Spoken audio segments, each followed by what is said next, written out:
It's Zane Banks here, and this is another lesson request, and it's going to be on how you improve, but specifically how you go from being like a competent beginner who has learnt their blues scale and their pentatonics, knows their chords, can play through a bunch of tunes and chord progressions, and how you go to that next level to be, like, say, intermediate. So I was thinking about this, and I think that there's really probably 3 bits of advice that I will give, and I'll talk through them. The main one, I think, is you need to have clear goals about what it is you want. You know, everyone wants to improve, and that's fantastic. But until you can actually really specify what you want to do, because it's all about, it's like eating a big meal, it's one mouthful at a time. So you can actually break down and say, well, I want to become better at blues improvising using the open blues position like Stevie Ray Vaughan. Like, okay, cool, that's achievable. Now, there are a whole bunch of sort of sub-goals you can do within that, and you might give yourself a time limit. I want to sort of be able to do that by Christmas time, or, it might be that you really want to work on, like, getting your speed and technique a little bit better, or you want to improve your tone, or like whatever it is, it doesn't really matter. But you need to sort of sit down, maybe like formalize it, sit down with a piece of paper and just think like, okay, where do I want to be in a year's time from now? If a genie came out of a bottle and said, I can make you the guitar player you want to be in a year's time, what is it you want? Do you want to be able to play like B.B. King? If so, what aspect of B.B. King's playing? Write it down. And then that kind of just clarifies things, and you can get to work on how to actually achieve that sort of sound.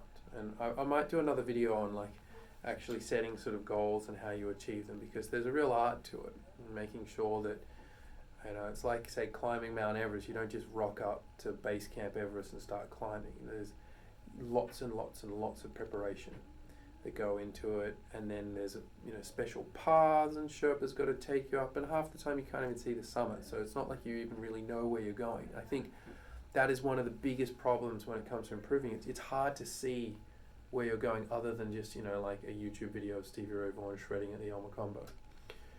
So sitting down, writing down those goals, really thinking about it, that is crucial. If I cast my mind back to, I started playing guitar in 1996, and I've had so many sort of, sub-goal categories. Obviously the main one's been always get better, but, it'd almost be like, I said Elmer Combo before. I remember getting that videotape in the 90s and just going, wow, that's what I want to do. I want to be able to play just like that. And I worked, I learnt all of those songs. I tried to copy the tone. I tried to get that whole vocabulary under my fingers so I was fluent in the language of Stevie Ray Vaughan. I had that happening, and then I got a Danny Gatton record. Same thing happened again. It's like, learn everything Danny Gatton's ever done, look at the technique, analyze. And this is before YouTube too, so it was really hard to sort of, 100% know what those guys were playing when you only had a record. Get a Joe Pass record, it just keeps going. And it still happens, I see great players on the internet all the time. It's like, oh my gosh, there's so many great guitar players out there. So that's the first thing. The next thing that I would sort of think about is really switch on your critical listening mode. I think a lot of the time we're sort of quite passive in the way we listen to ourselves and other players. We're more just like someone in the audience that enjoys listening to music and just likes jamming. But if you really want to improve, you got to step it up a level. You've got to be your own teacher, even if you have a teacher. And using that Stevie Ray Vaughan analogy before, like, if you play a solo, like say for example, if I'm going to play a Stevie Ray Vaughan thing, try and be as close to Stevie Ray as possible, right? Like, it might go.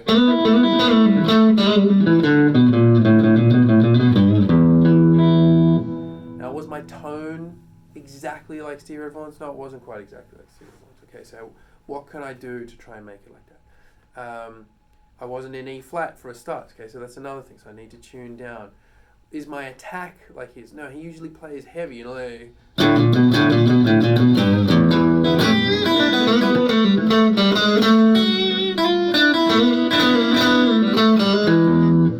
Now, I'm not interested in being a Stevie Ray Vaughan clone, but it is on your path to becoming better, it is good to try and sort of walk the clone path for a little bit, and then when you feel like you're becoming too much like that player, then you sort of abandon it, and it usually by that stage it's kind of under your fingers, and that's how you absorb all of the wonderful sort of playing styles and techniques that are out there. But really doing that thing of going there, like, is my attack like his? Is my phrasing like his? If you learn a solo, if you say the intro to Pride and Joy, the goal should be that you can't tell whether it's Stevie Ray Vaughan or you. And what are the differences? It's like those, kids' books, which like spot the difference. There'll be two images, and you have to look quite carefully to see, like, one has an earring, one doesn't, and so forth. So you've got to do the oral version of that, which is tricky. But that's what all good players have done. They're really critical listeners. They're going through, like, is it in tune? Is it in time? How clean is it? We could go on. That's the next thing that I would be sort of really starting to just switch your radar on for that. And then the final thing is play with other people, and as much as possible play with people who are better than you. There is really no substitute for just, getting out there and playing with other musicians, because you can spend all your time in a practice room perfecting licks, and then you get out on the gig and it's like you forget everything that you've practiced. And that usually happens for like the first 10 performances or something when you're trying something new out. It's almost like the licks are really, really shy. You spend all this time in a rehearsal studio, like, coaching them and going like, okay, cool, we're going to do a gig and I'm going to really need you to be there. And, it's like we've rehearsed our parts. It's almost like, kids, Christmas pageant or something like that. And then sure enough, comes to the performance time and everything falls apart.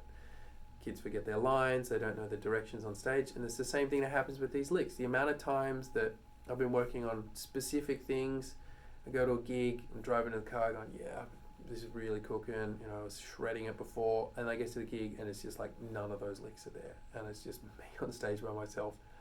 But after about the 10th time of doing that, then they sort of start to work their way out and the fluency starts to come. The other thing is when you're playing with better musicians, they just lift you up and they'll give you advice about things. They'll just go, don't, this turnaround, don't play that voicing. Or, in my solo, don't play.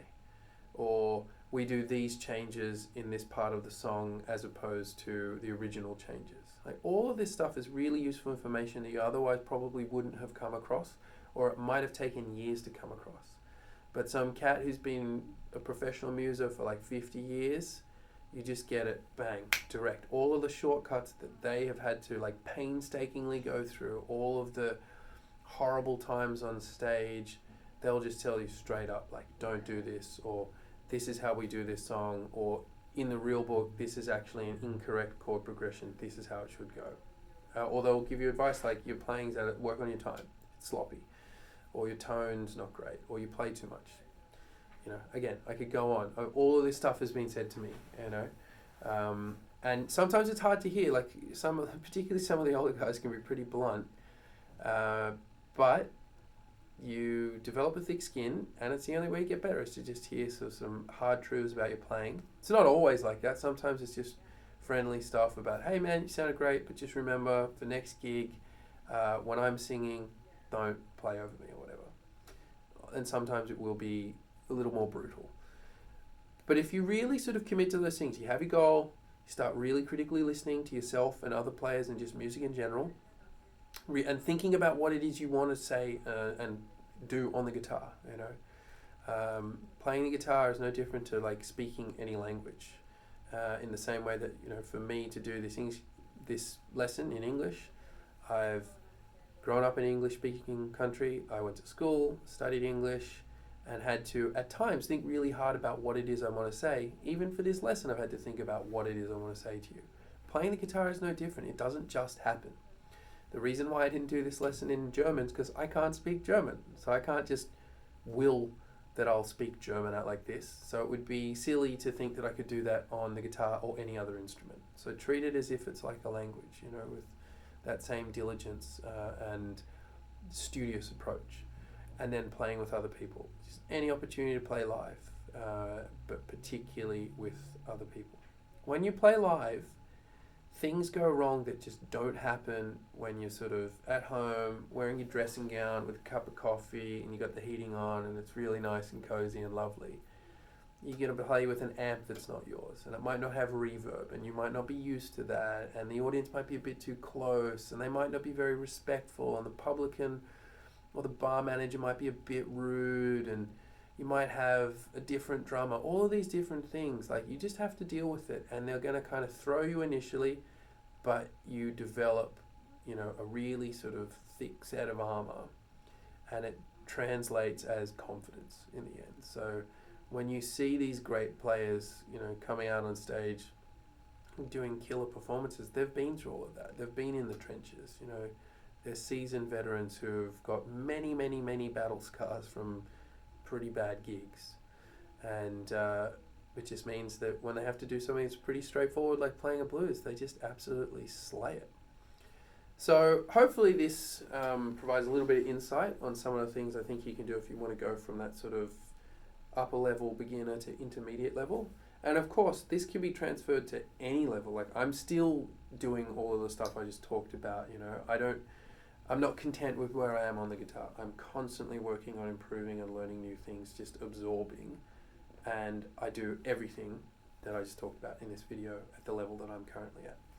So if you want me to do a lesson on a particular topic, drop a comment, see what I can do. Please hit follow or subscribe and the like button. And yeah, I'll catch you next time. Take it easy.